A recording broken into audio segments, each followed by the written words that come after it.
তাহাজ্জুদের সময়, রাতের শেষ ভাগ, শেষ তৃতীয়াংশ বলতে পারেন, 3 ভাগ করলে শেষ ভাগ, বা ঘুম থেকে ওঠার পর একেবারে ফজরের আজানের আগ পর্যন্ত রাতের শেষের দিকের এই সময়টা, এটা হলো সবচেয়ে মূল্যবান সোনালী সময় ইমানদারের জন্য। আপনার দোয়া আল্লাহর কাছে পৌঁছাতে চান, কায়মন বাক্যে আল্লাহর কাছ থেকে পাশ করাতে চান, আল্লাহর সবচেয়ে নৈকট্য অর্জন করতে চান, খুব বেশি আল্লাহর কাছে প্রার্থনা করতে চান, সিজদায় আল্লাহর কাছে বান্দার সবচেয়ে কাছাকাছি যেতে পারে।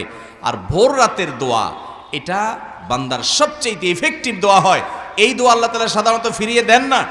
এবং নবী করিম সাল্লাল্লাহু আলাইহি সাল্লামের সেই বিখ্যাত হাদিস আপনারা সবাই কম বেশি শুনেছেন, রাতের শেষ প্রহরে আল্লাহ রাব্বুল আলামিন দুনিয়ার আসমানে এসে বান্দাকে ডেকে ডেকে বলেন, তোমাদের কেউ কি অসুস্থ আছো, যাকে আমি সুস্থতা দান করব, অর্থাৎ আমার কাছে এটা চাইবা। এই জন্য ভাইরা আমার, ভোর রাতের এই সময়টাতে আল্লাহ তাআলার রহমতের দুয়ার খুলে দেওয়া হয়। আল্লাহ রাব্বুল আলামিন নিজে দুনিয়ার আসমানে নেমে আসেন।